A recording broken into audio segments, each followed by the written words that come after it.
fecho só que a gente gostaria de fazer, em parte porque as suas pesquisas recentes não estão contempladas da mesma maneira, né, nos dois depoimentos, então, os últimos 10 anos, talvez, e umas duas perguntas que a gente faz a todos os entrevistados, porque aí a gente cria também uma homogeneidade para comparações e para...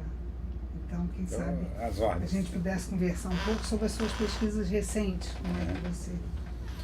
Olha, já tinha dito às vezes anteriores que a partir do final dos anos 80, né, eu concentrei fogo na política, né? Eu falei, a pesquisa inicial com a Beatriz, um pouco inspirada pelo fracasso do movimento sindical dos trabalhadores rurais nas eleições para constituinte, né? E na reflexão que eles iriam fazer depois sobre isso. Então, fui preocupado em entender como era possível em lugares onde havia uma forte mobilização social e você tinha organizações consistentes, como foi possível um fracasso eleitoral daquelas dimensões, né?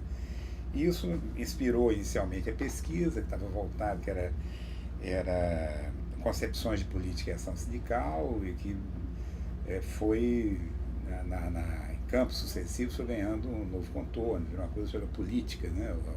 A política de interior, pelo menos, mas depois era política também nas periferias de cidade, né? Já no NUAP, o próprio trabalho da Karina, né, com a Câmara de Vereadores e o trabalho que seguiu e tal, foram abrindo novas... quer dizer, o trabalho abriu novas perspectivas, como outros colegas estavam também investigando temas que não eram estritamente rurais e tal. E na própria área rural, nós vimos que essa separação, esse rural-urbano, era meio complicado de ser formulado assim. Bom, já mencionei que no finalzinho dos anos 90 nós criamos o NUAP, né, junto com colegas da Universidade Federal do Ceará e da Universidade de Brasília, né, o César Barreira e Marisa Peirano, né, formando comigo e com o Zé Sérgio Leite Lopes, o comitê, enfim, a coordenação, né, do projeto. E esse foi um projeto que se estendeu por 8 anos e deu resultados aí imensos e tal. Só na coleção que nós tínhamos foram 32 livros, né? E mais alguns livros saíram por fora. E ao final do projeto, a ideia nossa era dar continuidade, né, a esse projeto, né? E aí nos levantamos com aquele problema de sempre, né? Quer dizer, eu acho que eu tinha mencionado outra vez, né? Quer dizer, um grupo de pesquisas, um núcleo de pesquisa começa a terminar quando os nossos doutorandos entram no último ano né, das suas atividades. Cada um vai escrever sua tese, depois vai buscar um emprego, né, fazer um concurso e tal, então se dispersa e às vezes a gente tem que começar quase do zero, né? E tentamos evitar isso, né? Alguns colegas, né, como o John Comerford, a Ana Cláudia Marques, né, já tinham se situado institucionalmente, estamos dispostos a tocar isso, e apresentando aquele projeto como é Milênio, né? Tínhamos feito também Instituto Milênio. Tínhamos uma conexão grande com colegas argentinos que tinham atuado no NUAP também, né? Ana Rosato e outros, e fizemos uma proposta, né? Nessa época também o Luiz Marcelano, Haiti, enfim, concentramos nos pesquisadores do Rio e solicitamos que Marisa, César e tal entrassem como consultores, uma coisa assim. A ideia era basicamente dar continuidade, desdobramentos, né, que a pesquisa, por exemplo, nos levou a uma reflexão grande sobre essa história de política e família, né, onde, né, você tinha uma espécie de modelo, né, presente desde em clássicos como Nestor Duarte, enfim, Vitor Nuslial, Marisaura, mais recente, né? e pensar essa coisa da política tradicional, com luta de famílias e tal. Esses projetos mostraram que são dimensões que não necessariamente coincidem, né? A família é importante, é uma dimensão, mas uma série de estudos feitos mostrariam que se podia ir mais longe, né? Eu cheguei a fazer um texto em cima de trabalhos feitos pela Isis Barreira no Ceará, caso do assassinato de um prefeito numa cidade numa cidade cearense, da região de Sobral, e que, bom, deixa eu só mencionar um trabalho que o Frederico Niebuhr fez na Argentina, também sobre um assassinato de um político, e dois dos casos tratados pela Ana Cláudia Marques na sua tese, né, que mexe com lutas de família no Nordeste, né? Uma coisa que me chamou a atenção para ver esse trabalho da Isis Barreira é que era a família, não me lembro que nome, se eu quero dizer, é que dois primos, um era prefeito e era vice-prefeito, e finalmente o vice-prefeito teria mandado assassinar o prefeito, né? E isso gerou uma tensão enorme no município, e aí eles acompanharam as eleições seguintes. Então, a partir desse assassinato, que eles marcavam muito, né, que era um assassinato, não era um crime, digamos assim, de família, entende? Mas era um assassinato político, e que eles nunca foram da mesma família. Eram duas, então refizeram a genealogia da família. Que os avós de um e outro eram primos, mas que isso não significa que eram a mesma família, e desde essa época que não eram, então refizeram essa genealogia, né?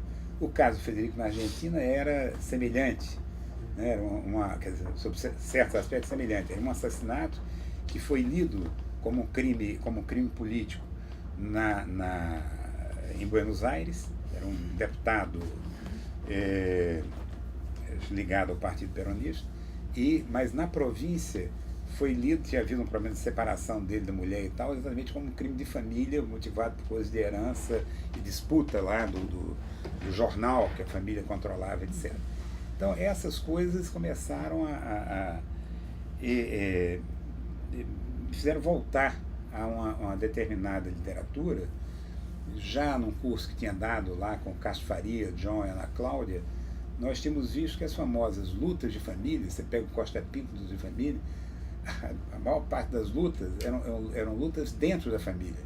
E então essa ideia de que essas cisões, né,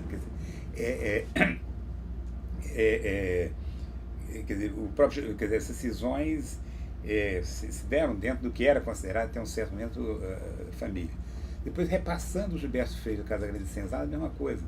As lutas de família são, entende, lutas dentro das famílias que criam novas famílias, um processo de seccionamento, né, dessas famílias, etc. E essa é uma frente que enfim, vários de nós, enfim, continuaram a mexer com isso. Então, esse tema, por exemplo, é uma das coisas que nós queríamos pegar nesse projeto. Infelizmente, não foi aprovado, e nisso vieram aí os concursos, as pessoas um pouco se dispersaram, e ficou um pequeno grupo de pessoas refletindo sobre isso. Alguns desses pequenos núcleos geraram outros trabalhos aqui, mas, digamos assim, fora do NUAP, né? Ana Cláudia, lá em São Paulo, a primeira dissertação que ela orientou foi um estudo de eleições que envolveram lá um grupo indígena no Maranhão. Depois encontrei na Unicamp um grupo que estava investindo na história da antropologia da política, e enfim, por aí foi, né? E o NUAP, como simplesmente uma nucleação, antes mesmo de dizer simplesmente uma nucleação, o NUAP ainda em atividade, como uma espécie de desdobramento daquela pesquisa, né, que Karina participou, uma antropologia da política, rituais e representações de violência, e em determinado momento por um lado, precisávamos de um reforço, né, financeiro. Por outro lado, porque havia uma coincidência de interesse, uma coincidência de observações de colegas lá do NUAP, nós fizemos um estudo sobre esses conselhos, essas experiências participativas, né? Esses conselhos comunitários, conselhos municipais, as experiências como é que é, orçamento participativo, que se multiplicaram naquele momento no país. O próprio IBGE andou fazendo o levantamento em torno disso e tal. E essas pesquisas foram feitas, e agora, recentemente, inclusive, chegamos a esse livro que foi publicado nessa coleção do IFIX. Né? Do Programa de Pós-Graduação em Sociologia. Isso. E em que realmente, quer dizer, não está em jogo apenas cada uma daquelas experiências empíricas, mas o que essas experiências revelam, né? Essa história de você, quer dizer, o que significa um conselho dentro de um município, né? A casa em que é como se você criasse uma outra estrutura de poder, né? Então surgem conflitos, novos tipos de conflito, etc. Em outros, quer dizer, em outros não, essa coisa é harmonizada, né?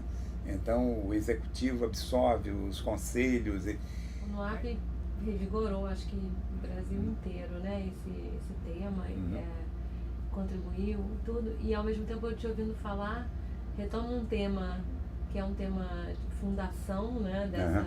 Pelo menos da política brasileira da República para cá, e ao mesmo tempo um tema muito contemporâneo, que são esses novos formatos, né, de participação, que começam com experiências, né, da própria chegada do PT ao poder e tudo, quer dizer, a nova república mesmo, experiências muito recentes, né? Isso. Acabou detectando mesmo situações que falam um pouco do Brasil, que eu acho que os teus textos têm essa preocupação também de...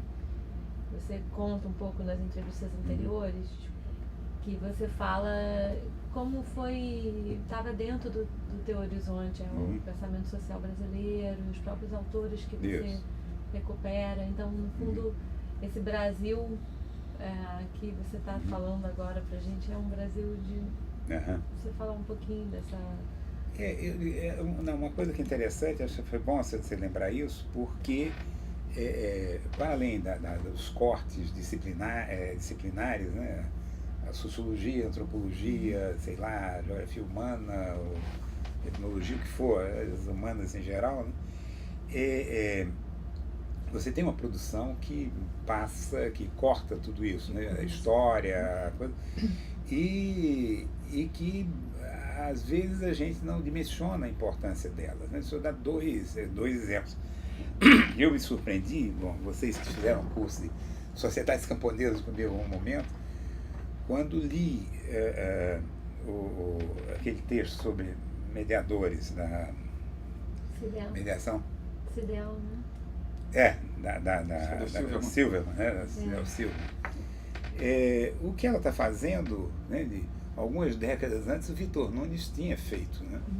Entende? Quer dizer, o foco, quando ela separa o mediador do patrão, o patrono, né, da relação de patronagem, ela está fazendo e mostra como você pode ter, quer dizer, um mediador mais ligado ao próprio Estado do que alguma coisa que venha, né, de baixo, etc.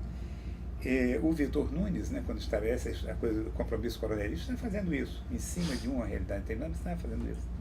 Né?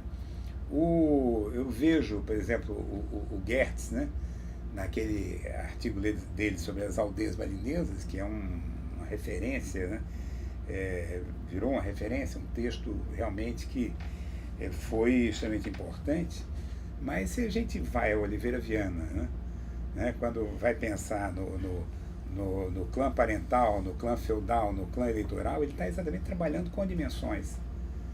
Não, se havia em certos autores, em certos momentos, tendência a você um pouco substantivar as coisas, eu preciso que o Oliveira Viana está dizendo que isso não coincide, são princípios diferentes estão operando em cada um, quer dizer, você tem relações de algum modo se recobrem e tal, mas não são unidades sociais distintas, diferentes e tal, né? Então, esse tipo de coisa. E mais recentemente eu tive uma experiência muito, para mim foi muito boa por várias razões, até pela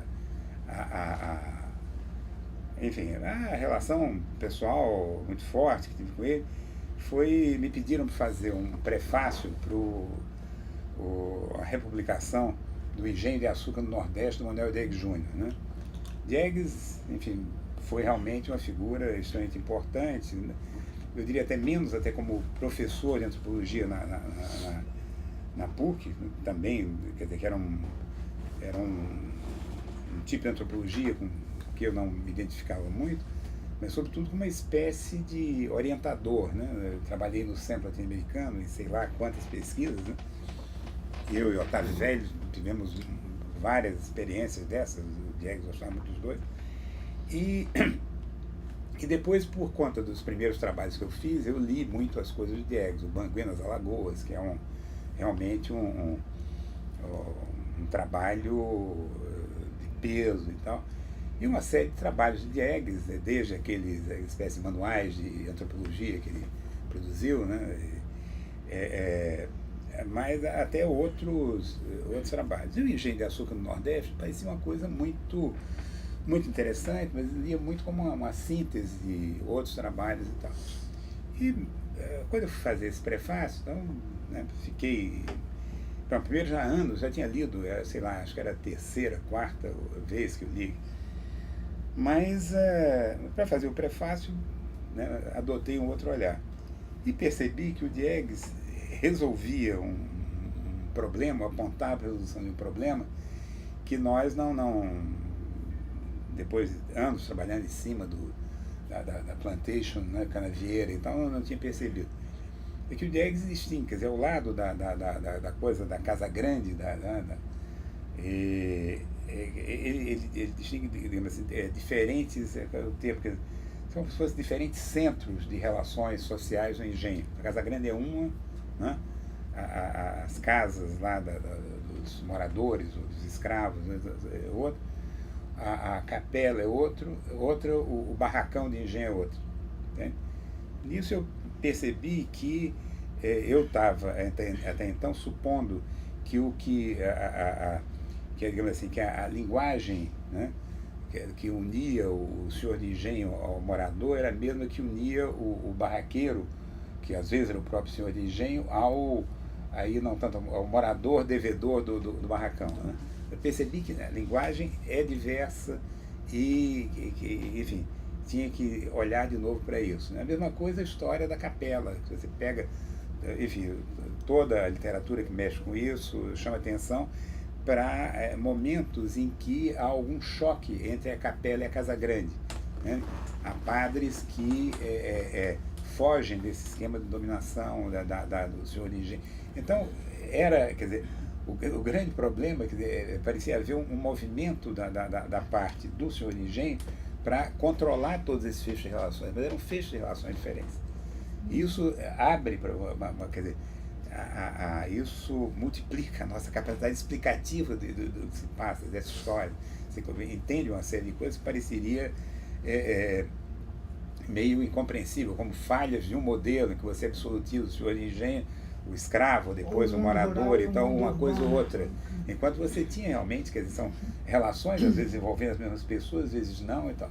E a mesma coisa que a gente fala também da casa do morador, quer dizer, essa ideia de que, que é muito o próprio Nestor Duarte formula alguma coisa desse tipo, né, de que o escravo não tem família, mas a senzala é uma espécie os tentáculos da família patriarcal chegam até a senzala a partir das relações, enfim, sexuais, e às vezes a procriação né, que surge entre o senhor de engenho e a escrava e coisas desse tipo. Bom, mas só que já desde que começaram esses estudos, né, de historiadores, né, que investiram nessa coisa da família escrava no Brasil, sobretudo a partir dos anos 80, a coisa muda de figura, né? E aí você vê, quer dizer, você pensar a casa do morador também, isso isso, você não pensa a casa do morador pensando apenas a casa grande, né? Então essa coisa do Diegues é absolutamente sintética, mas me parece um achado, né? E além de uma série de coisas desse tipo. Então, houve aberturas nessa direção, né? Você acha que você ia falar desse projeto novo do agronegócio? Isso, não, já chego lá. Mas a outra coisa que isso eu cheguei a fazer foi, com essa coisa do tempo da política, né, repassar os estudos de comunidade, pelo menos aqueles mais reconhecidos. Né?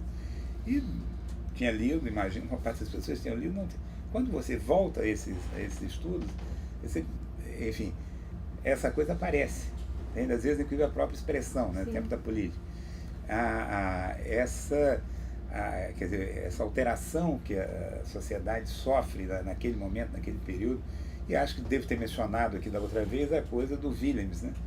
Do Willems, que quando eu li a primeira vez fiquei impressionado, porque até a estratificação social era ligada à política, isso e aquilo.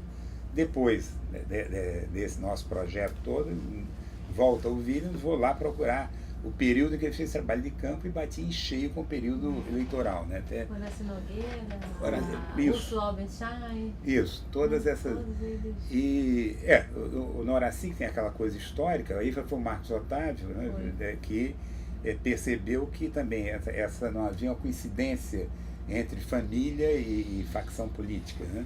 Então, que eram também dois princípios, né, que andavam sempre muito próximos, mas não coincidiam, não podiam ser confundidos um com o outro. Bom, então, mas voltando ao que eu estava dizendo antes, então, esse projeto, né, depois desses anos todos, nós foram entrando alguns projetos, como esse, que deu origem ao livro, que foram complementando isso e aquilo, e mais adiante, algumas pessoas, o Marcos Otávio Bezerra, continuou trabalhando nessa frente, mas há algum tempo gerou o que levou a alguns artigos publicados e tal. Mas, de qualquer forma, o núcleo de pesquisadores no AP começou a ser solicitado para outro tipo de coisa, né? E uma área com que eu tinha trabalhado, enfim, era essa área, digamos, enfim, da questão agrária, né? Para formular, assim, para botar um rótulo impreciso, mas, enfim, e no início, não estávamos ainda estava rolando ainda o nosso projeto Antropologia da Política, quando recebemos a solicitação do NEAD, né, do Ministério do Desenvolvimento Agrário. Eles queriam uma pesquisa sobre os assentamentos, né, os assentamentos de reforma agrária, né? Então, junto com os colegas do CPDA, né, Sérgio Leite, Nil e Beatriz Herédia do IFIX, fizemos um projeto que, enfim, é uma coisa, enfim, período curto, né, relativamente curto, aplicando questionários, mas jogando também, tentando minimamente valer a etnografia, e produzimos um livro, O Impacto dos Assentamentos de Reforma Agrária no Brasil. Foi uma experiência bem interessante. E tinha recurso da Ford também, não tinha para esse projeto? Não, nesse não. O outro, do agronegócio, é que entrou. E foi esse projeto também, levou alguns desdobramentos, um pouco, quer dizer, ainda mexendo, e como não paramos de mexer com essa coisa da política, surgiu uma outra demanda de caráter, que no meu caso, que tinha mais a ver com a minha militância na CONTAG do que propriamente com um investimento intelectual, né? Que foi a história do Memória Camponesa, né, que eu já tinha mencionado, né? Muito tempo atrás, no início dos anos 90, o José Francisco da Silva dirigiu o CONTAG há muito tempo, tinha me sugerido fazer se eu não poderia fazer, tinha me pedido, né, fazer um balanço, né, sobre o que tinha sido a repressão no campo, que era muito anterior ao próprio golpe militar, que tinha se acentuado nesse período e tal. E eu, na época, não tenho como, não tenho, né, tantas mãos e tal. E nessa época houve um pequeno intervalo, né, e depois também vários dirigentes importantes tinham morrido. Só para situar, assim, o impacto dos assentamentos saiu em 2004. Quando você fala nessa época, seria um pouquinho posterior. Não, um pouquinho posterior. O NUAP termina em 2004 também, né? O projeto do NUAP, a Antropologia da Política, termina em 2004, começo de 2005, né? Fechamos em abril de 2005. Mas mesmo coisas ligadas oficialmente termina aí. E então já nessa época estavam começando essas sondagens da memória camponesa, e esse dos assentamentos bateu com o pé no NUAP, foi entre 2000 e 2002, se não me engano. O projeto foi em 2000 e 2002 e nós publicamos em 2004. E mas já acho que em 2005, 2006, enfim, houve, quer dizer, algumas lideranças importantes morreram. Eu disse, mas esse projeto não vai sair. Conversando aqui com Elisa Guaraná, que estava fazendo doutorado comigo, já tinha terminado, não sei, estava na Rural organizando um centro de documentação. Leonildo Medeiros, lá do CPDA, que também estava às voltas com a organização de um centro de documentação. Eu levantei, enfim, falei dessa coisa que me havia sido proposta há muito tempo, mas eu não sabia como fazer, né? E a Elisa Guaraná deu uma boa solução. Disse, olha, por que não faz um seminário, chama, aqui no Rio a gente pode se juntar. E se criou um esquema de cooperação em que a Rural entrou, sei lá, com os cartazes, o IFIX cedeu o auditório, nós fizemos serviço de secretaria lá e tal, e reunimos lideranças. Nós sabíamos que estavam ainda vivas, estavam algumas ainda atuantes e tal, e fizemos o primeiro seminário. Você estava, né?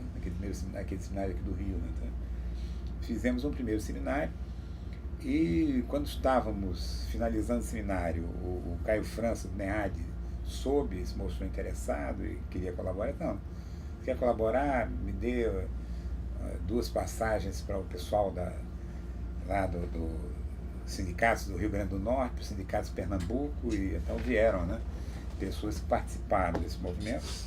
E o seminário aqui rendeu enormemente. Então foi feito o seminário, e o seminário foi filmado, gravado, essa história toda, né? Então editamos um filmezinho e partimos, e o pessoal do Rio Grande do Norte voltou, e lá eles se organizaram entre eles e começaram a providenciar o seu, de Pernambuco. Fomos fazendo isso, e nisso o NEAD abriu a possibilidade de dar um financiamento. Então cobrimos 9 estados e tal, e conseguimos um material. Realmente cada um desses encontros varia entre 11 e 23 horas de gravação, só de gravação e filmagem e tal. E eu estou, inclusive, querendo, já, um problema de tempo, fazer aquela edição mínima. Foram feitos, alguns desses resultaram em vídeos, né, de 30 a 50 minutos, mas eu estou querendo fazer aquela edição mínima para disponibilizar o material bruto para todos os pesquisadores, os movimentos que queiram e tal, né? Isso realmente não tive tempo, condições. Houve algumas negociações aí com o NEAD ou com outras entidades. Mas esse projeto, esse projeto, algumas pessoas também entraram nele, né? Colegas lá do programa, de outras instituições. E alguns, como Zé Sérgio Leite Lopes, vêm investindo nessa coisa da memória há muito tempo, né? Depois, hoje, a Marta Chocari também tem investido nisso e tal. Não era a minha preocupação, o meu conhecimento sobre literatura nessa literatura em torno de memória, não. E então, apesar dos encontros terem me estimulado a uma certa reflexão, quer dizer, isso espero em algum momento investir mais nisso. O que me chamou a atenção, a mim pessoalmente, que me interessou, eu comecei a redigir um trabalho, não foi até o fim, eram as próprias reuniões, né? Então nós tivemos coisas absolutamente incríveis, eram pessoas que não se viam muitas vezes há décadas, né? E que tinham passado às vezes por experiências comuns, muito marcantes, e outras que se conheciam de nome, nunca tinham se visto no período que estavam na militância, uma estava no Pará, outra motivou esse encontro. Então esse encontro realmente teve coisas assim incríveis. Não sei se o Mário se lembra, aqui no Rio, por exemplo, teve uma coisa curiosíssima, né?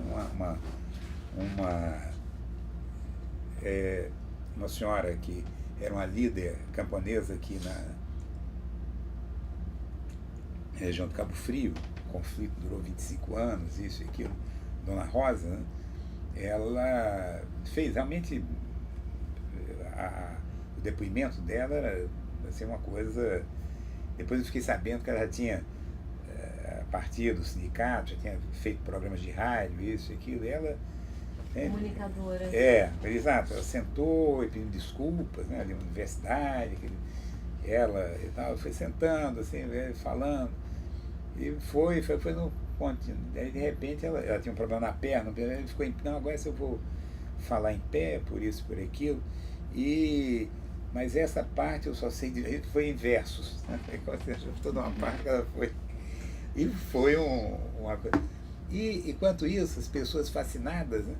E eu estou vendo um outro dirigente, que era do grupo tenorista, né, aqui da Baixada, que começou um pedaço de papel a fazer umas coisas, isso e aquilo. E abre os debates, né? E aí um rapaz de Goiás, estudante, estava passando por aí, já interpelou em versos. E depois esse dirigente aqui da Baixada, Congresso repentista, né, ele não, tinha feito uma rosa para ela, né, foi entregar. Então a coisa emocional e as situações que surgiram, né, em vários encontros, foram muito especiais. Eu comecei então a tentar refletir sobre isso, né, sobre esse tipo de encontro. Mas enfim, então quer dizer, é um material, né, que pode ser muito útil para, enfim, antropólogos, sociólogos, historiadores, essa coisa toda, que foi disponibilizado. Depois acabou sendo usado, e isso também foi o NOAP, que já o NOAP após o período lá do projeto de antropologia da política, que fez negociações, que foi esse levantamento sobre a repressão do campo durante a ditadura. Eles me convocaram para uma reunião em Brasília e com a Secretaria de Direitos Humanos, o Ministério da Reforma Agrária, enfim, se tocaram que não havia, nesses levantamentos feitos de mortos, desaparecidos, praticamente não havia nada do campo, né? E quando todos sabemos que, sobretudo no primeiro momento, a repressão mais pesada, né, foi no campo, era o medo das ligas camponesas, o medo desse movimento dos sindicatos, do movimento para a reforma agrária, etc. Então, assassinatos, bom, além de coisas, prédios da Liga destruídos, intervenções abertas ou disfarçadas em sindicatos, a censura ao termo camponês na imprensa, o termo não desapareceu, e coisas dessa ordem. E então queriam fazer isso e havia um impasse, porque tinha alguns colegas que estavam investindo já nos estados, né, nos arquivos do DOPS, mas eles queriam, isso foi em julho de 2011, né, e eles queriam, não, 2010, julho de 2010, eles queriam ter o livro pronto até o final do ano, que havia mudança de governo, né, de eu assumir essa coisa. E então conversamos, sempre, gente da Universidade de Pernambuco, na Universidade de Minas Gerais, das federais, enfim, outras pessoas. E simplesmente o que saiu da reunião é cada um manda um e-mail dizendo que contribuição pode dar. Eu fiquei, como eu já tinha talvez uma vivência assim mais próxima da coisa, aí bolei um roteiro, né? Bolei um roteiro e sugeri lá ao Caio França, quem estava à frente da coisa, que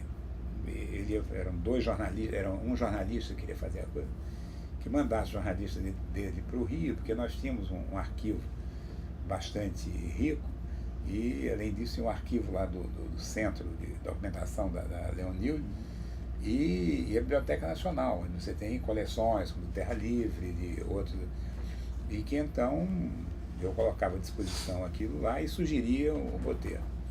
E o Caio topou e tal, mas ele já dizia que eu tinha duas recém-doutoras que tinham experiência de jornalismo, se ele não tivesse quem que poderia. E ele falhou lá, o jornalista dele, contratou a Marta Chocari e a Ana Carneiro, né? E discutiram lá, eu disse, esse roteiro é apenas uma sugestão, eles preferiram fazer uma coisa biográfica, e disso nasceu aquele livro sobre a repressão no campo, que eu acho que teve realmente teve um certo impacto, né? Alguma coisa não estava coberta, etc. Então isso, quer dizer, ocupou também, quer dizer, aí foi mais o próprio arquivo lá do NUAP, né? Que no NUAP é tomado amplamente, né? Coisas que nós tínhamos acumulado de pesquisas nos anos 70, nos anos 80, no Nordeste, outras áreas, coisas que eu tinha trazido da minha experiência na CONTAG, etc. Bom, mas só para fechar e chegar mais perto e fechar. Então, agora, nesse momento, quer dizer, a Marta Chocari nós fomos convidados, a Marta deve pegar, transformar esse livro maior, né, numa coleção de biografias dessas lideranças ou de eventos que foram importantes, né, nessa coisa. Está lá, já tem 3 livros que estão praticamente prontos e está na negociação desse projeto e tal. E que não vai sair necessariamente pelo NUAP, mas que tem a ver, o Zé Sérgio está muito envolvido nisso também, etc. E, paralelamente a isso, né, houve aí essa coisa do agronegócio. Quer dizer, como é que se colocou isso, né? Bem ou mal, quer dizer, ao longo desses anos, né, eu ainda na graduação já tinha participado de algumas pesquisas em área rural, né, uma pesquisa sobre remigração no Nordeste, o padre Ávila, né, o padre Fernando Baixo de Ávila orientou, e que depois, eu mencionei, o material nosso foi destruído quando a direita na PUC, né, entrou e destruiu o nosso diretório, estava arquivado lá, coisa. E é possível que tenha ficado alguma coisa por aí, não sei. Mas depois, experiência no período que eu estava na Bahia, né, lá na Instituto de Ciências Sociais, no Tales de Azevedo, essa coisa toda. E, enfim, participei de pelo menos 2 pesquisas, fazendo trabalho de campo, essa coisa toda. E depois, a partir dos anos 70, sistematicamente, né, na área canavieira do Nordeste, e com alguns então alunos se espalhando pela Paraíba e Alagoas, e alunos também trabalhando aqui em Minas Gerais, no Rio de Janeiro, em outras áreas. Enfim, eu já tinha um tempo antes me dado conta e tinha conversado com o Sérgio Pereira Leite, lá do CPDA, que eu quer dizer, desconhecia, né? Perguntava a ele se tinha alguma coisa, pesquisas feitas na chamada agricultura moderna no Brasil, né? E a gente olhava e basicamente não se tinha nada. Você já tinha essa altura, sobretudo a partir dos anos 80, um número importante de pesquisas sobre a pequena agricultura no Sul, né? E essa história, com essa articulação com a agroindústria, do pequeno agricultor com a agroindústria e tal. Mas as fazendas modernas, modernizadas e né, pós-modernas, né, praticamente não se tinha nada, sobretudo de antropólogos. Né? Os geógrafos já vinham investindo nisso. Né? Quando começamos a ir atrás da bibliografia, você que está lidando com isso também deve ter visto, né? Então havia um investimento importante da geografia. Né? E então, já uns anos antes, tinha comentado com a Sérgio Leite se não valeria a pena investirmos nessa área. E nesse momento surgiu a Fundação Ford, estava interessada nessa coisa da expansão da soja, né? Mas preocupada sobretudo com a Amazônia, né? Então, já preocupados com a soja chegando ao Pará e tal. Né? E nas conversas que tinham sido retomadas por nós, a nossa preocupação não era tanto com a coisa da fronteira, até porque a problemática de fronteira, mesmo a problemática ambiental, não estava claro, partilhamos das preocupações de todo mundo, mas não era um foco de pesquisa. E para o que nós queríamos, seria interessante pegar aquelas áreas onde o avanço tecnológico era maior, mas ao mesmo tempo você tinha, digamos assim, resultados econômicos já apreciáveis e tal. Só uma coisa, quando você fala nós, quem faz parte desse nós? Foi isso. Esse é o grupo que tinha feito a pesquisa anterior dos assentamentos, né? Quer dizer, basicamente Beatriz Herédia, Sérgio Leite, Leonildo Medeiros e eu. Né? E algumas pessoas que já tinham, como a Bibi Cintrão, que já tinha trabalhado na pesquisa anterior, e no que nós começamos a pensar na coisa, convocamos o John Comerford e a Ana Cláudia Marques, né? Que também demonstravam interesse por isso. Né? E então, finalmente, negociamos com a Fundação Ford esse projeto, fizemos um survey nas regiões ditas, né, de agronegócio e fizemos, isso antes mesmo que tivesse financiamento, já começamos a investir nessa coisa como o agronegócio existe nos textos, onde é que surge esse termo, né? 10 anos antes, se falava muito na agroindústria, nos complexos agroindustriais, mas o agronegócio não aparecia. No início dos anos 90, começou a do agribusiness, né?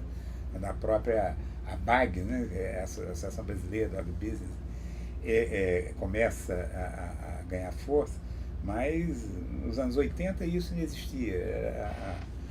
Quer dizer, não existissem fazendas desse tipo e tal, mas socialmente isso não existia, isso fomos ver, quer dizer, isso foi sendo produzido, né, em instituições como a BAG e outras e tal, e dentro das universidades, é um processo extremamente interessante.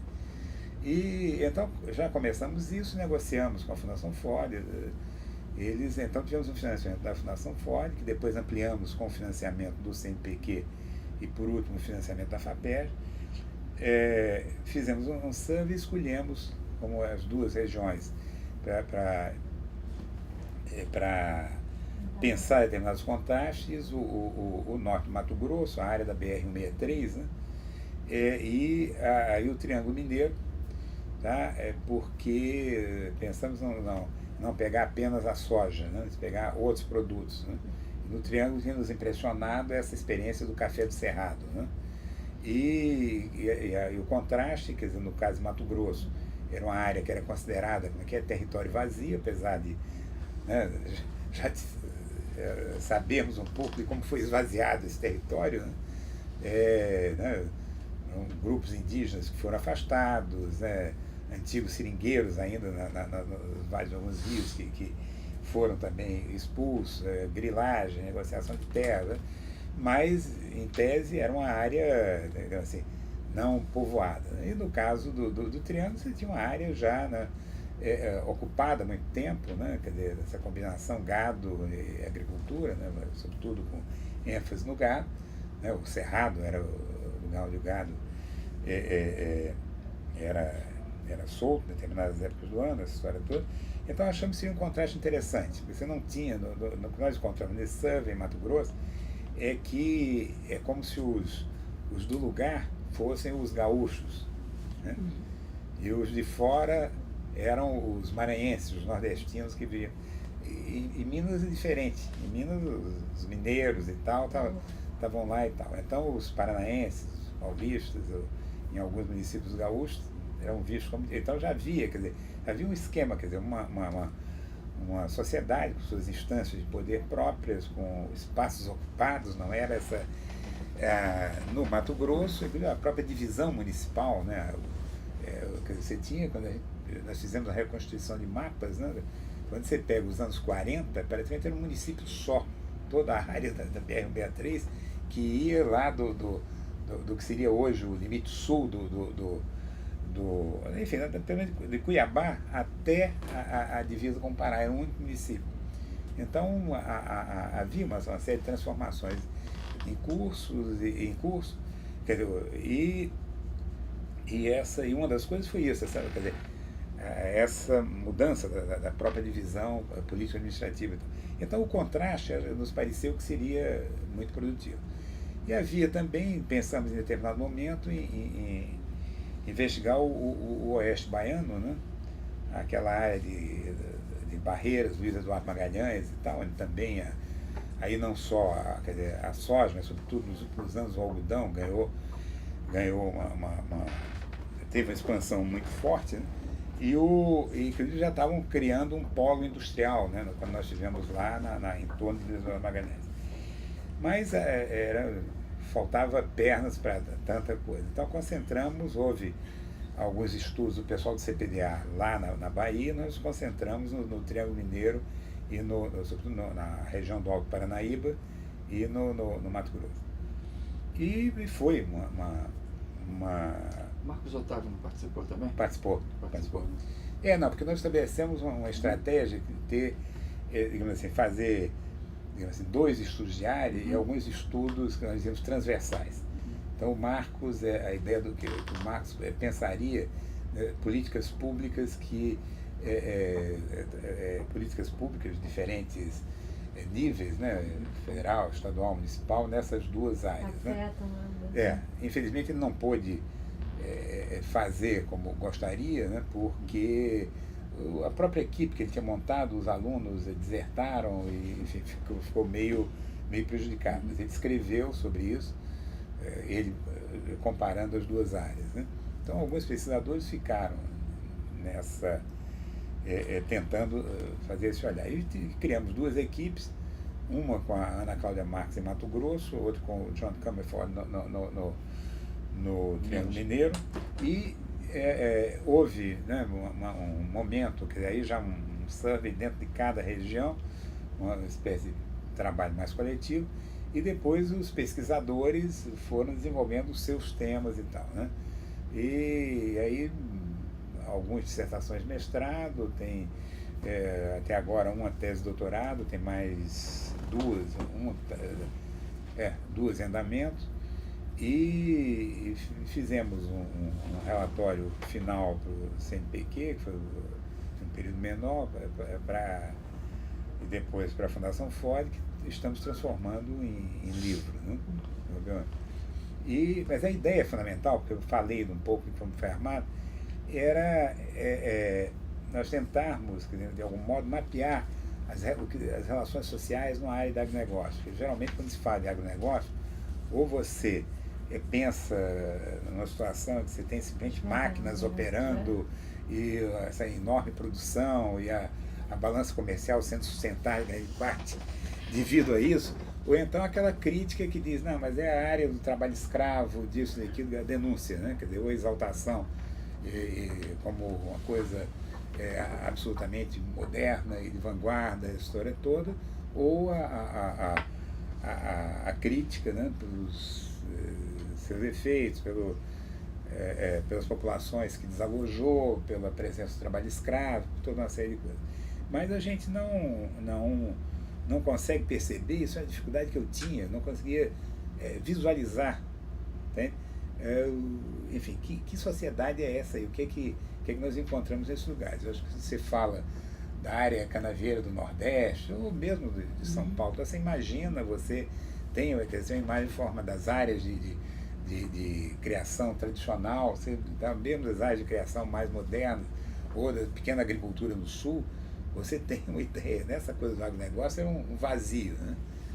E então era um pouco uma espécie de estudo exploratório em que nós tentávamos cobrir, quer dizer, esse conjunto de relações sociais. Alguns colegas, no caso, por exemplo, do CPDA, o Sérgio Leite, alguns dos que trabalhavam com eles, economistas de formação, tentaram avançar nas questões mais propriamente econômicas, mas os outros sociólogos, antropólogos, se voltaram para entender como é que funcionavam as relações sociais aí, né? E foi, só para... não sei se tem um problema de tempo aí, sabe? Não, então surgiram algumas coisas interessantes. Primeiro é essa história de gaúchos e maranhenses, né? E gaúcho não é quem nasceu no Rio Grande do Sul, né? Um termo genérico, geralmente pega os sulistas, né? Pega os sulistas, mas eventualmente incorpora também não sulistas e tal. E o maranhense pode ser qualquer nordestino e tal. Então, mas simplificando aqui, para dar uma ideia, né? Primeiro essa grande oposição, né? Depois a segregação nessas cidades, né? Uma cidade como Sorriso, que é impressionante, porque são cidades planejadas, assim, modernas, enfim, com todos os serviços urbanos que a gente tem, às vezes até melhores do que os nossos, né? Serviços urbanos perfeitos, e me surpreendi por um período de eleições, o uso da internet nas eleições, né? No processo eleitoral. E o candidato que dá lá o seu site na internet, coisas dessa ordem, né? Que não investimos na política, até para não... porque sabíamos que a coisa iria tirar nossa atenção. Então, por outro lado, quer dizer, esse é o lado dos gaúchos. Os nordestinos, os maranhenses, são sempre do outro lado da estrada, né? No caso do Sorriso, ou eles se referem como sendo do outro lado da estrada, às vezes até do mesmo lado, mas mais distante, quer dizer, há uma segregação forte. Há se por um lado você tem relações, assim, eu diria até muito democráticas, se compararmos com áreas como o Nordeste, ou mesmo as áreas de grandes propriedades do Sul, quer dizer, às vezes você tem gaúchos que têm fazendas imensas, outros que têm, sei lá, 400 hectares, que na área é considerado pequeno, e o relacionamento entre eles não parece sofrer nenhum problema, mas entre um lado e outro, quer dizer, com os maranhenses há um corte, inclusive casos de segregação mesmo, de professora que contava que foi recusada numa determinada, numa outra cidade e tal, por ser maranhense, né? Então, são dois mundos, o que não quer dizer que não se comuniquem, né? Quer dizer, problema que trabalham como empregados domésticos, isso e aquilo, mas não circulam depois, que não circulam na cidade, são uma coisa muito... Então, coisas dessa ordem, depois coisas também para nós... A questão da migração ganha bastante relevância, exatamente, né? E a coisa da migração, que é uma coisa que vários de nós está voltando a mexer nesse momento, porque já nas pesquisas dos anos 70, né, sobretudo o trabalho do Afrânio Garcia, né, com o Sul, Caminho do Roçado, né, mais até a tese do que o livro definitivo, quer dizer, esse trabalho já apresenta uma visão diferente daquilo que seria a grande migração para o Sul, né, para o Sudeste, né, Rio, São Paulo. E o trabalho do Afrânio, depois um trabalho que eu não conhecia, mas na mesma época, dissertação de mestrado da Marilda Menezes, feito em São Paulo, na periferia de São Paulo, e se viu que essa parecia aquela, acho que toda, né, bom, vocês são muito novos, a minha geração, era aquele negócio, era como se o Nordeste estivesse, né, se deslocando todo para o Sul, aquela história toda. E uma coisa que fica clara na história do Afrânio é que você tinha, era um movimento de ida e vinda, né? Então eram grupos de irmãos e cunhados, né, que desciam para trabalhar na construção civil no Rio de Janeiro e 7 anos depois voltavam, se tinham ficado lá, vinham. Né? Uma coisa que na época eu achava que não chegou a ser explorado, percebi, enfim, tivemos depois pensando em torno disso, era que o centro da família não estava necessariamente na Paraíba, como nós pensávamos, ali onde estava a terra. Às vezes a terra, a pequena propriedade lá, continuava lá, mas o chefe da família às vezes estava no sul, né? E também se espalhava às vezes por outras cidades. Né? Isso dá uma... na mesma época, Alfredo Wagner e eu fizemos um trabalho criticando essa coisa da migração, mas isso dá uma outra dimensão da migração. Né? Eu já falei disso quando aqui não. Agora, nessas áreas, nos chamou a atenção isso, quer dizer, quando começamos a conversar com os gaúchos, né, esses gaúchos já se deslocavam muito antes para o Mato Grosso, né? Esses movimentos entre nessa faixa do Rio Grande do Sul, Paraná, né, Rio Grande do Sul, Santa Catarina, Paraná, percebemos que, por exemplo, esses gaúchos, né, que quer dizer, já havia uma mobilidade dessas famílias, né, sobretudo entre esses estados, né, Rio Grande do Sul, Santa Catarina e Paraná. Né? Então, às vezes, um filho estava em Santa Catarina, mas o pai estava depois virava. Então, havia uma circulação mais ou menos permanente. Então, esse deslocamento para o Mato Grosso não é exatamente excepcional. Né? Nem eles fecham assim, o seu negócio no Rio Grande do Sul, né? Ou no Paraná, onde fosse. Né? Então, isso já dá elementos para repensar isso aí. E, do mesmo modo, a coisa dos maranhenses. Né? Também, os maranhenses também já se movimentavam, né? Não foi, quer dizer, não começaram a periodicamente vender a sua força de trabalho lá nas fazendas de soja, de algodão. Não, eles já há muitos anos que desciam para Minas, São Paulo e às vezes o norte do Paraná. Né? Então, de repente, apareceu uma oportunidade mais próxima. Mas se digamos assim, a remuneração não está satisfatória, eles continuam descendo. Você encontra, esses trabalhadores vêm do Maranhão, aí do Maranhão mesmo, não só o Maranhão às vezes envolve outra coisa. Então já faziam esse movimento. A mesma coisa no caso do Triângulo Mineiro, né? Em que aí eram os paulistas e os baianos, né? São as duas grandes categorias nessa área do café cerrado, né? Tem uma área de soja ainda, e aí funciona essa coisa dos gaúchos e tal. Aí também, essa coisa todo nordestino é baiano, né? E depois, na história, no curso que eu estava dando, né, de literatura, vi que o Guimarães Rosa falava dos baianos, já passaram daqueles pontos de Sagarana, né, que, em 1939. Né? Então esse é um movimento constante.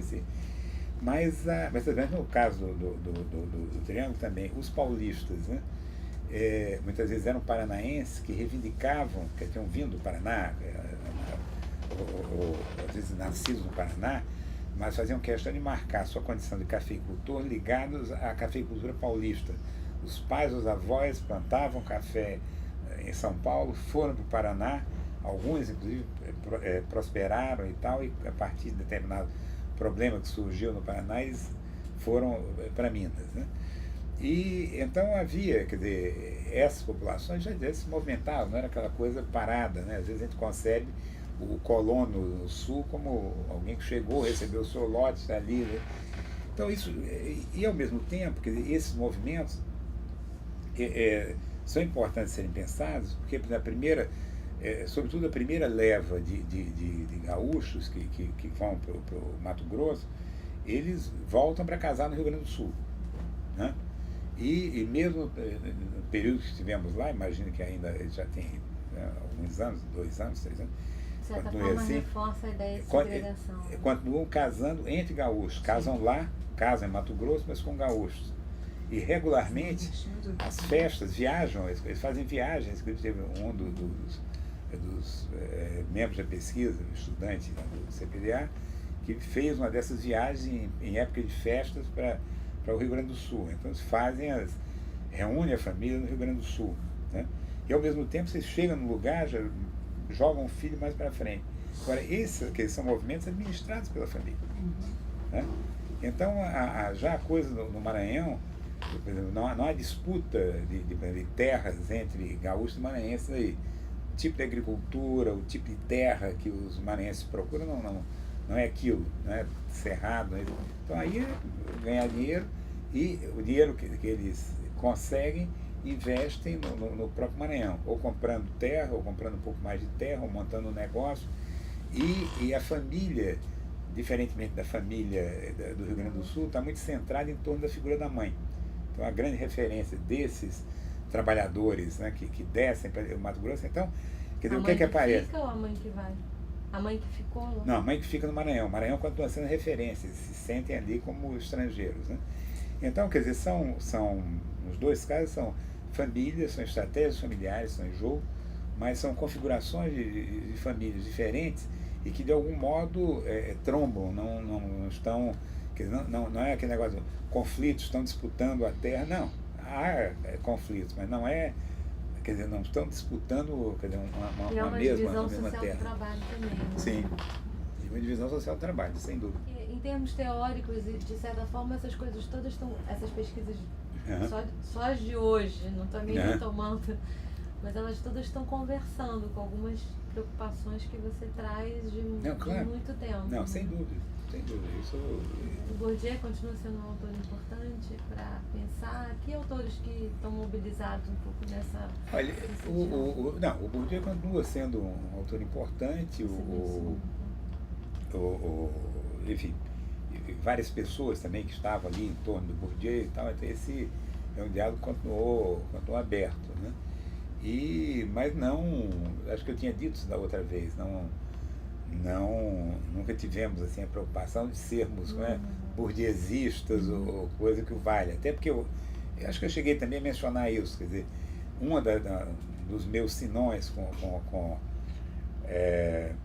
alguns dos seguidores assim mais próximos do Bourdieu, é que o Bourdieu exatamente em princípio não aceitava isso, né? A ideia dele era uma coisa aberta, né? De eu estou dizendo aqui, minha teoria é essa, acabou. Né? Os conceitos, quer dizer, ele questiona essa coisa das teorias substantivas, né? E os conceitos que ele vai investir como campo, a ideia de campo não existe substantivamente, né? É um instrumento de pesquisa para você, entende? Então, a mesma coisa, o hábitos também, que foi ora absorvido a velha personalidade da cultura e personalidade, ora aos hábitos, propriamente dito, aos costumes. Quer dizer, não era isso, quer dizer, não era por aí que ele ia, não, e se refere a hábitos profissionais, a hábitos de classe, a hábitos, enfim, há uma multiplicidade e tal. E ele próprio chamava a atenção que não, quer dizer, para entendê-lo, você tinha que pegar a trajetória toda dele e não pegar momentos da obra. Pode soar uma coisa pretensiosa, mas não é. É porque nenhum autor é parado no tempo. Não adianta você, né, pega um autor, né, então é isso aqui, né? Mas exatamente essa história de você voltar sempre aos mesmos objetos, etc. Mas, sem dúvida, por isso exatamente, por esse lado relacional, é que o Bourdieu continua sendo uma referência, para mim, central, né? Mas, por exemplo, tem autor, ele não tem um autor também fixo. Já, não no período em que eu convivi com Bourdieu, não se colocava desse jeito, mas um autor que eu acho que dá elementos para você repensar essa coisa da família, sobretudo essa coisa dessa família, mercado de trabalho e tal, é o Claude Meillassoux, né?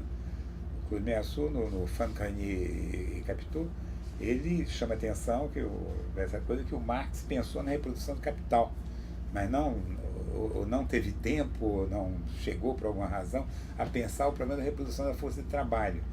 E é um pouco, isso que eu estou dizendo da trombada tem um pouco a ver com essa história deles. Quer dizer, as famílias, né, que oferecem sua força de trabalho, elas têm uma lógica de reprodução que não é ditada pelo capital.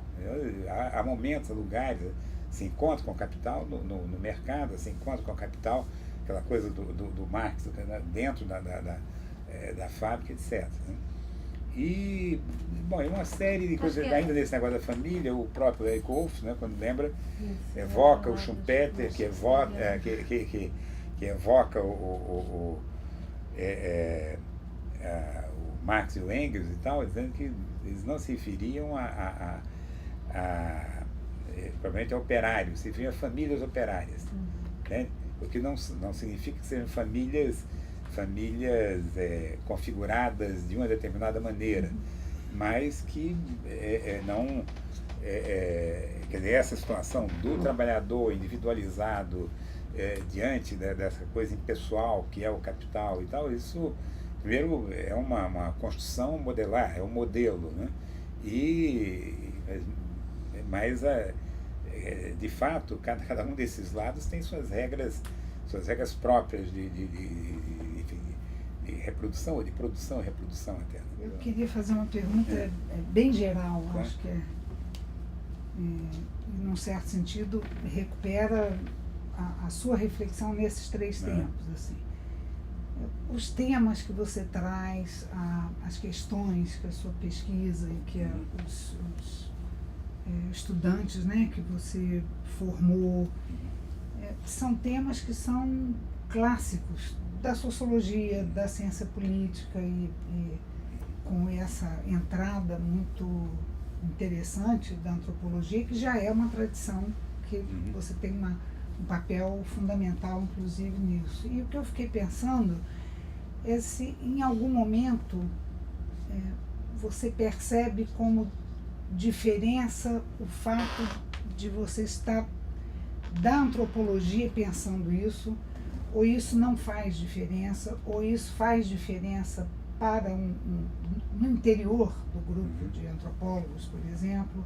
Como é que você vê essa relação de uma abordagem que é um pouco metodológica, mas é também um pouco até de definição, de recorte, de tratamento, que diferença a antropologia faz num tipo de pesquisa como a que você nos relatou tão ricamente, que a gente identifica com as questões centrais dos campos das ciências sociais, né?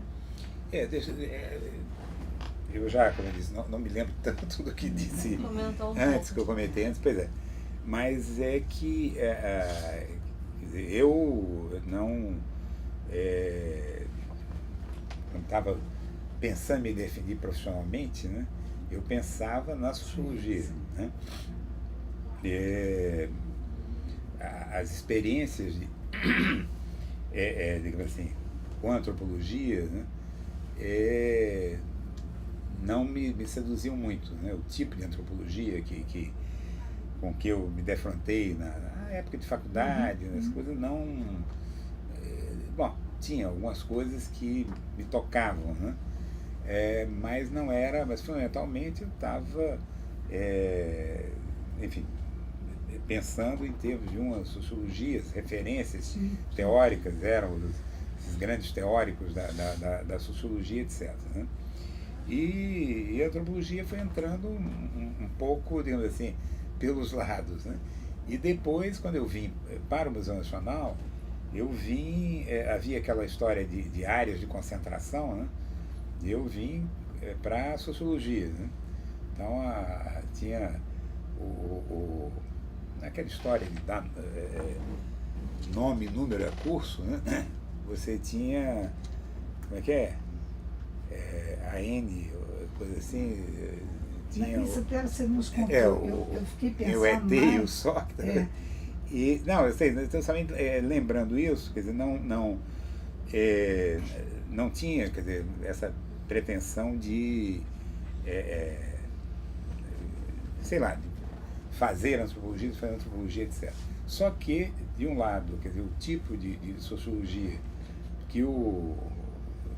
com que eu que eu conheci, por exemplo, através do Bourdieu, através é uma sociologia que tem muito a ver, digamos assim, com a antropologia, né? Então já foi a primeira aproximação, né?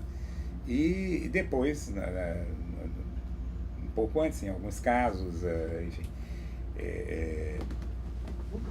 mas sobretudo depois eu cheguei no museu, né? O contato com antropólogos, com a literatura antropológica, eu precisava, né, enfrentar e tal, fui percebendo que havia maior contato entre aquilo que o Bourdieu e outros autores estavam fazendo na época e a antropologia do que aquilo que era que estava sendo feito pela sociologia, falando naturalmente em termos genéricos, né? E fundamentalmente...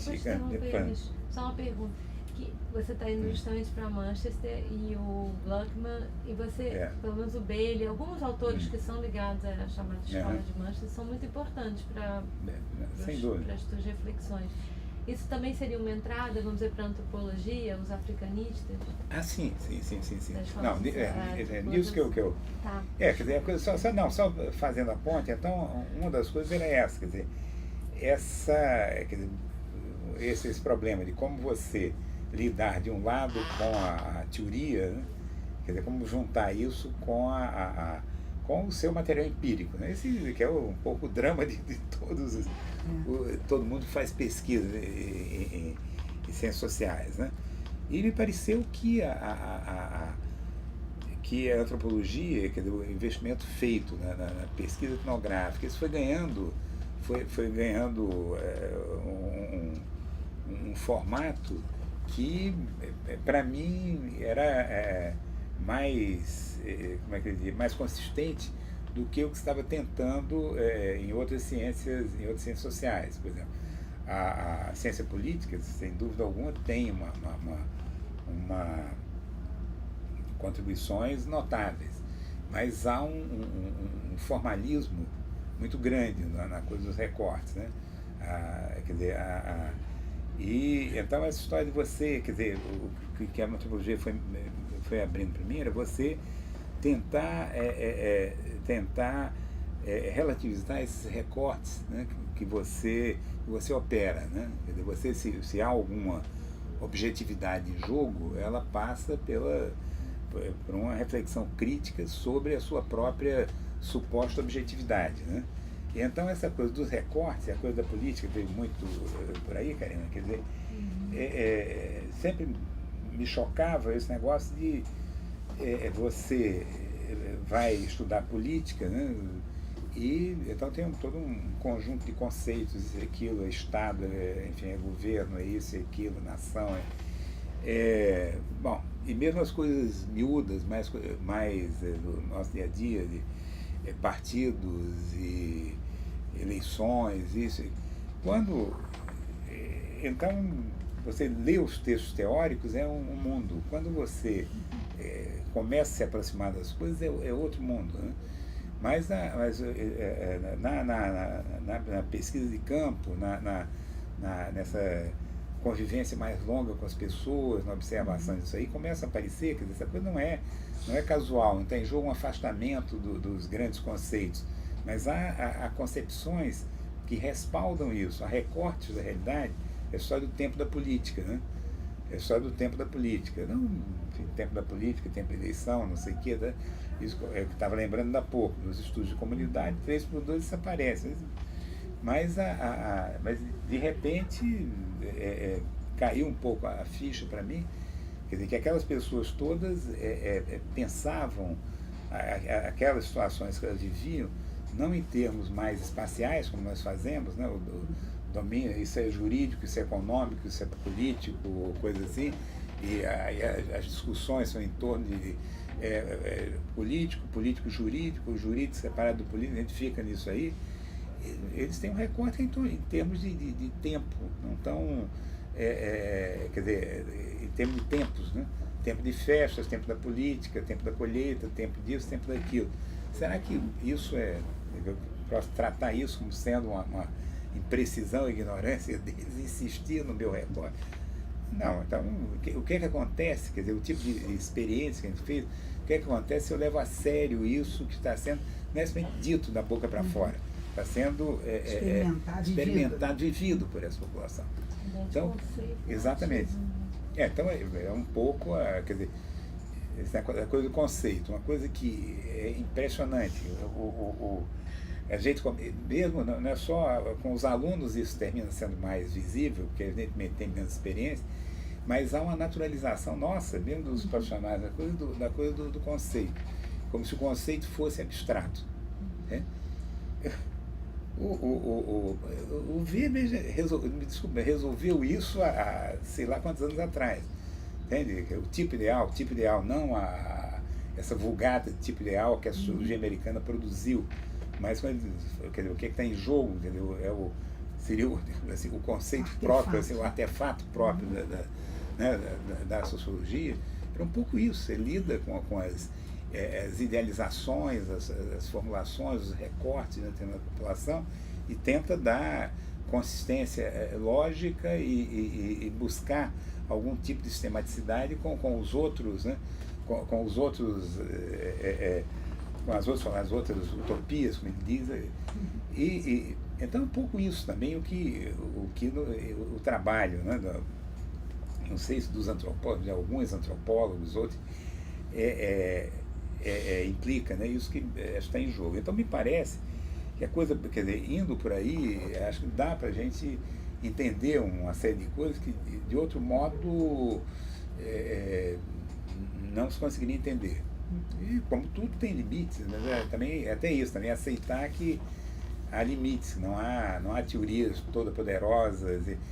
Esse é outro problema das ciências humanas, é aquela história que você preserva a teoria, não, a teoria, a grande teoria. Então, não, mas isso é o que? Marxismo, não sei o que, funcionalismo, formalismo, o que diabo for, né? E o problema é tanto esse, quer dizer, a teoria serve para você produzir mais conhecimento e essa teoria tem que ser permanentemente reformulada, né? Como em outras ciências, isso acho que é uma coisa que a gente pode aprender com as exatas e tal, não há teoria definitiva, e é uma certa recusa nossa, digamos assim, de desafiar os nossos próprios paradigmas, né? Então a coisa da antropologia, para mim, assim, de várias antropologias, né? É isso, quer dizer, se gerou um tipo de produção conceitual e de reelaboração conceitual que eu acho que abre perspectivas que eu não vejo sendo abertas com tanta, digamos assim, com tanto vigor, com tanta força em outras das ciências humanas. Agora, isso pode ser muito passageiro, não tem nenhuma Não, era só um depoimento mesmo pessoal, quanto que a antropologia, ainda hoje na pesquisa agora, sim, ela te orienta. Não, é isso. Nessa do agronegócio é um pouco isso que eu estava dizendo ainda há pouco, né? Quer dizer, eu tudo bem, tenho aí essa ideia de agronegócio se implantou e de repente parece que sempre existiu, uma coisa recente. Eu pessoalmente acho que isso amarra um pouco inclusive certas decisões a respeito certas decisões políticas, né? Agronegócio versus... Você tinha acabado de descrever quase que uma equipe da escola sociológica francesa, tem os economistas, tem os sociólogos, temos, né? Os demógrafos e os antropólogos. Então, o que eu estava interessado em saber é quanto que, da sua perspectiva, para você, a tua entrada, a antropologia te ajudar já. É um pouco por aí. Como também esses colegas que mencionei são economistas também muito heterodoxos, né? Mas a formação deles é economia, então eu acho que esse diálogo, né? E para mim, por exemplo, se eu não tivesse ficado esse período lá no PPGás ou eventualmente em outro centro de antropologia, possivelmente não teria chegado a formulações que eu cheguei, que acho que tem algum valor, etc. O caminho teria sido outro, podia ter, entende? ter feito talvez coisas também interessantes, né? E o inverso Mas também? o inverso, claro. Se você não estivesse vendo com essa... Pois é, tem essas... A gente, mencionei rápido que você está indo para a Inglaterra, passar um período lá, e eu acho que seria interessante, a gente conversando com a Marisa semana passada, falando um pouco do que tem sido a antropologia em outros centros, ou outros centros que formaram um pouco a tradição, e ao mesmo tempo novos, das relações sul, né, África, Ásia, e tem produzido outras reflexões, né? A Índia, por exemplo, no caso da Marisa, uma referência muito importante. Se você podia falar um pouco, se você quiser, claro, se há antropologias ou sociologias, enfim, ciências sociais sendo feitas em outros lugares, que não o Brasil, que te interessam, que têm te instigado, mobilizado a ler e a pensar. E depois eu queria fazer uma ponte com o que a gente falou sobre a leitura dos clássicos nesse contexto internacional, que mas a gente desdobra depois. Tá. Não,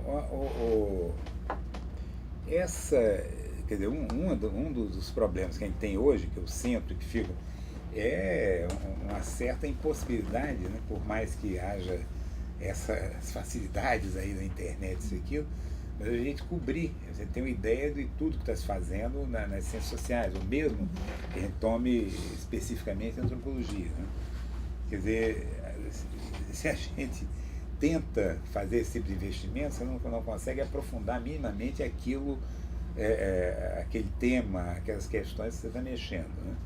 Então, há uns anos atrás, eu me lembro, recebi lá um convite genérico desse para um congresso de antropologia na China.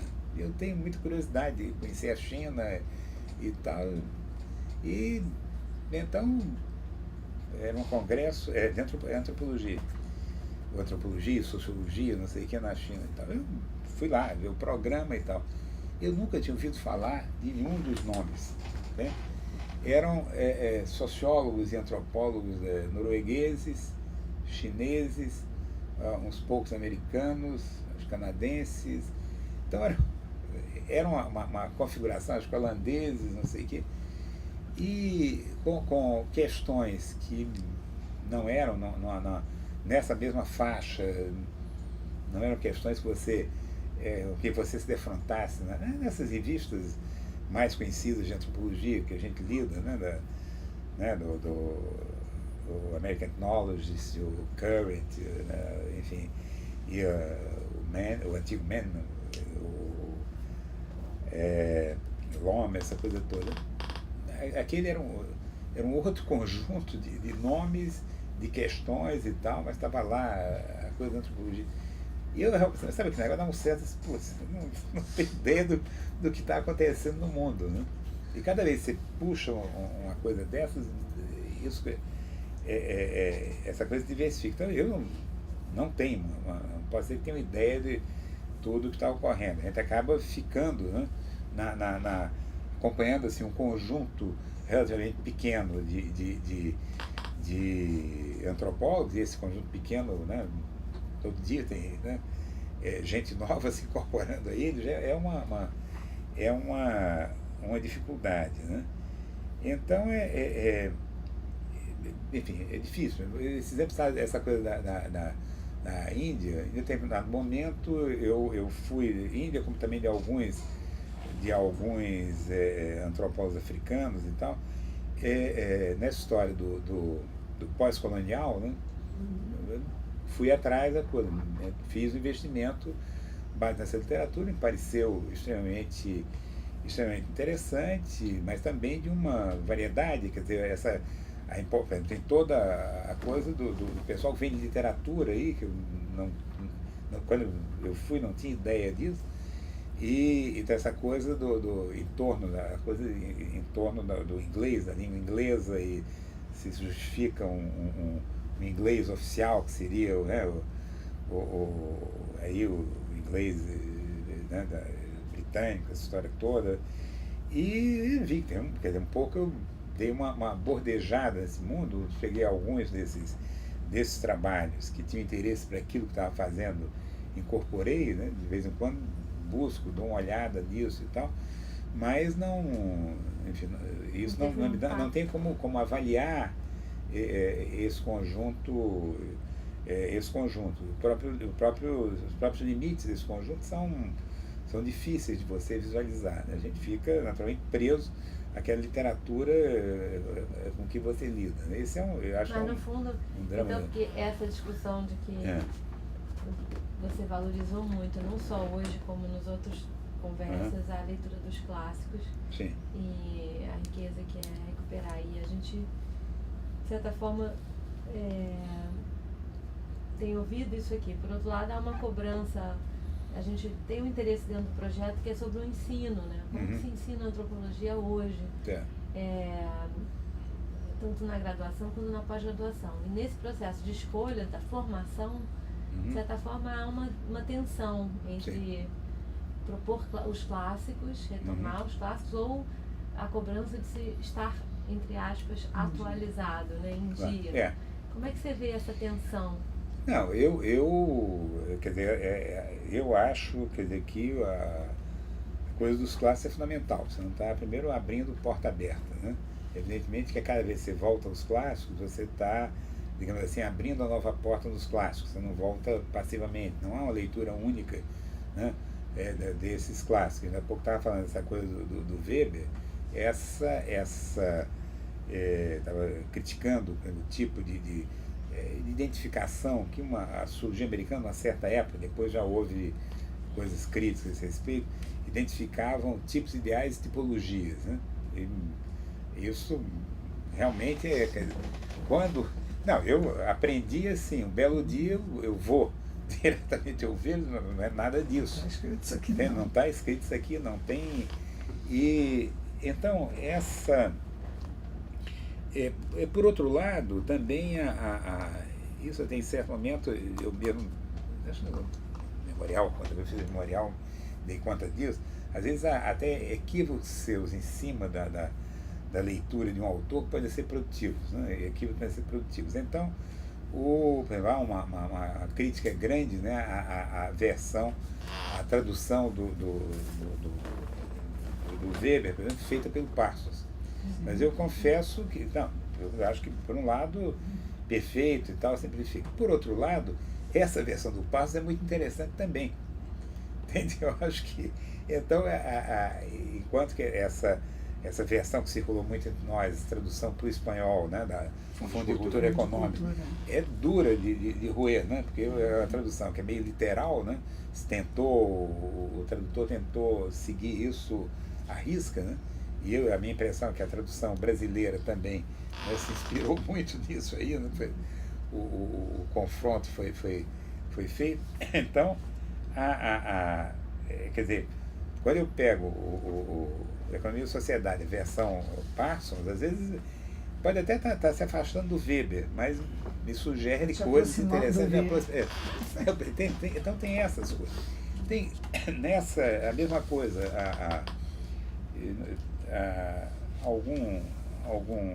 bastante tempo atrás, eu estava às voltas com o Zimmel, né? Então naquele The Web of Group Affiliation, tem o Bendix, que fez a tradução, tem uma nota dizendo que em nenhum momento o Zimmel fala de grupo. Entende? A tradução do termo que ele usa e tal, a melhor tradução seria círculo e tal. Entre círculo e grupo você tem uma né? Mas quando a gente pensa no que toda a produção, então, grupo nos anos 50 vira, né, o conceito, né? Sociedade é um tipo de grupo, enfim, como é que é? A gangue é outro tipo de grupo. Já começava com a questão, é um grupo, isso. Não um grupo. Aquele período que a teoria dos pequenos grupos, né, se vira quase uma disciplina, a dinâmica de grupo, uma disciplina entre a psicologia social e todas essas coisas. E o Zimmel era uma referência permanente. Quando você vai o texto está lá, não era esse o termo que ele usava. Ele não usava, quer dizer, não era por acaso que não usava, né? E aí vai. Mesma coisa na história do conflito, que também mais recentemente, em cima dessa experiência, estava as voltas da história de conflito, E também, quer dizer, ele usa diferente a nota aí do Wolff, né, que ele usa diferentes termos para conflito, mas que ele vai traduzir como conflito para simplificar e tal, e já no título, já não é Kampf, né, que geralmente a gente traduz como luta, essa coisa toda. E o Zimmer é extremamente meticuloso nessas coisas, não muda o termo gratuitamente. Quando você, então, sei lá, cada formulação dessa abre um espectro de questões, de possibilidades imenso. Então, eu também, ao pensar, voltando à coisa dos clássicos, eu tenho um certo, assim, temor com essa coisa da ortodoxia. Ortodoxia, se existe, é extremamente negativa, né? Porque, quer dizer, primeiro, duas pessoas lerem a mesma coisa, enfim, né, terem o mesmo entendimento, já é complicado. Depois, os próprios autores também têm as suas ambiguidades, né? E ainda temos que operar com a coisa das traduções, né? Agora, então, claro, quer dizer, com tudo isso, você encontra ali uma fonte, uma contribuição, um ponto de partida que é importante. Às vezes até entendendo mal esse autor, né? Então eu acho que temos que atuar nas duas frentes, né? Os clássicos e o recente não é simplesmente a história dos últimos 2 anos, 3 anos ou 5 anos, né?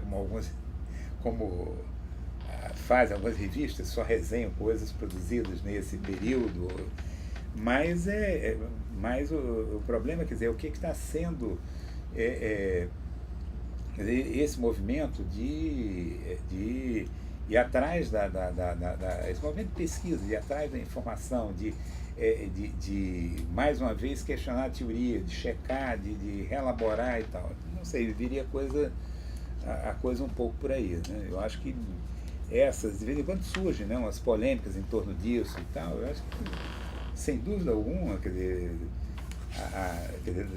enfim, não é à toa que esses autores, né, foram virando clássicos, né?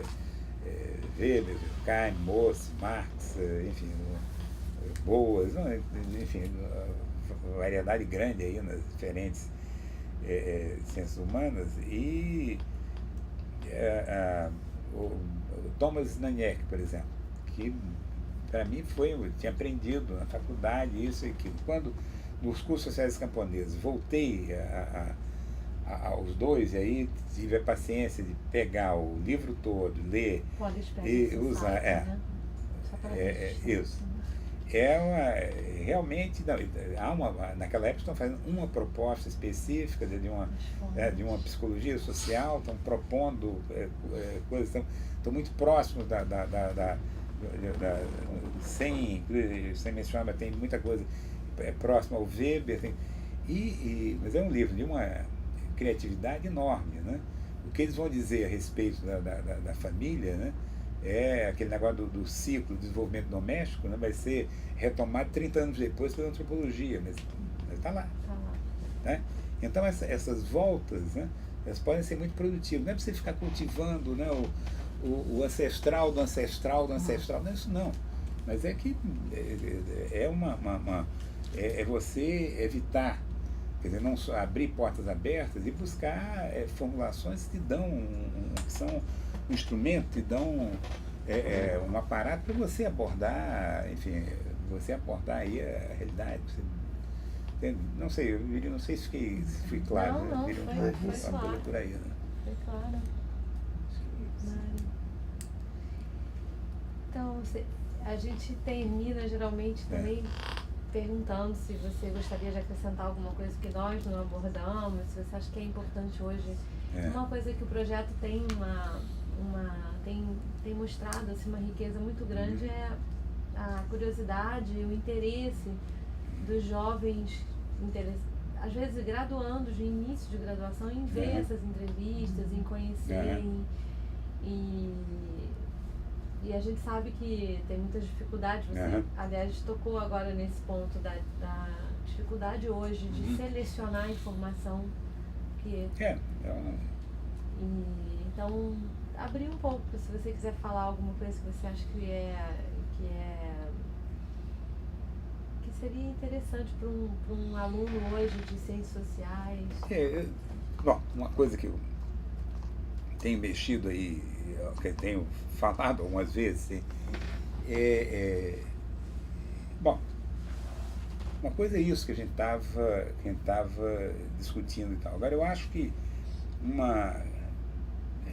às vezes é só uma coisa de perspectiva momentânea, depois de tanto tempo mexendo com isso, né? Mas como há acho que uma preocupação com a história das ciências sociais no Brasil e tal, e uma coisa que dá uma certa satisfação é que eu acho que houve uma mudança de qualidade. Eu acho que isso não somos nós, não é o PPGás, esse conjunto, esse investimento em pesquisa, ensino que foi feito, sobretudo nas pós-graduações no Brasil, realmente eu cada vez mais me convenço que houve avanços e avanços significativos, né? E não é por acaso, não é só em função da crise europeia, crise econômica europeia, norte-americana e tal, que há um interesse grande dos cientistas sociais dos países, né, dos chamados países desenvolvidos, né, pelo Brasil e pela academia no Brasil e tal. Acho que estão se tocando que houve desenvolvimentos, né,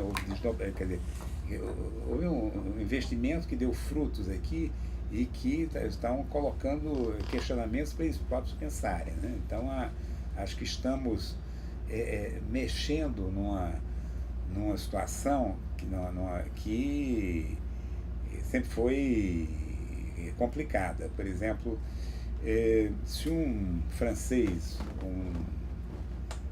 inglês, acho que até os americanos eles são mais flexíveis, te pedem um artigo, né?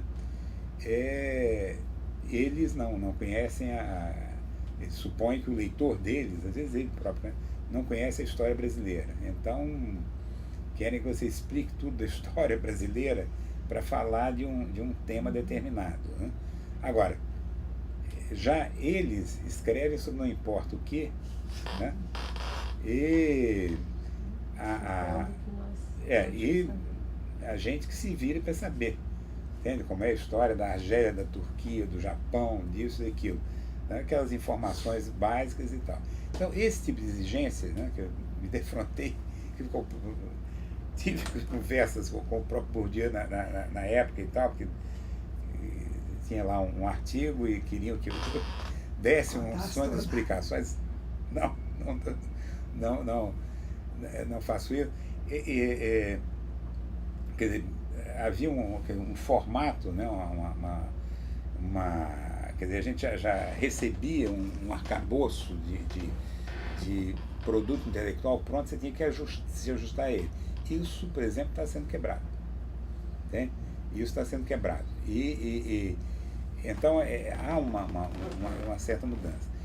E o que eu chamaria atenção, isso que eu tenho batido recentemente, é que às vezes há uma resistência nossa, do pessoal que está mais tempo, de reconhecer que trabalhos mais recentes, entende?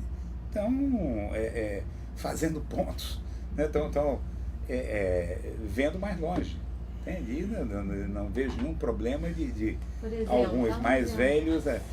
Citar é sempre complicado, mas algumas, não, por exemplo, no caso mais algumas teses, entende? Que foram por exemplo, falando da coisa mais próxima, que foram produzidas lá no PPGás, alunos de diferentes orientadores, né? O pessoal que se orienta comigo, com o amigo, não, mas têm sido produzidas teses que realmente são, às vezes, vão além daquilo que o seu orientador colocou ou que outros colegas e tal, então avanços assim, não é um substantivos problema, nessa é coisa. Um bom sinal. Mas há uma certa resistência dos colegas de aceitarem isso, entende? Há uma certa resistência. É um pouco como se quer dizer, o mestre sempre tivesse que estar acima disso aí. E acho que não faz muito sentido, né? Houve uma tese, né, de um colega, hoje colega, aluno meu há uns anos atrás, e de um aluno, na época eu fiz esse comentário na banca ali, não, agora fizeram isso, nós temos que ir atrás, né?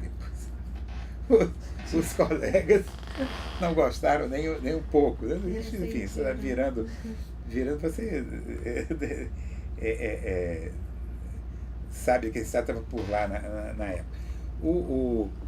É uma certa resistência, que você, não, então tá, não, porque não viu isso, qualquer trabalho tem imperfeição, não há possibilidade, assim, a gente fica com essa história. E às vezes essa história de você achar que, quer dizer, esse produto mais recente é imperfeito, você atrasa passos importantes que podem ser dados. Né?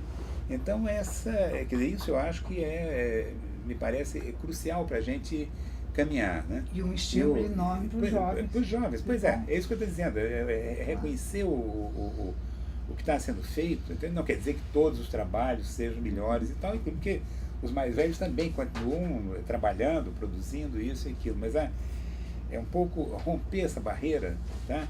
Se o mais jovem faz um trabalho que vai adiante daquilo que eu vi, ótimo, então vamos agora tentar, né, ir adiante do que ele fez, né, e coisas desse tipo.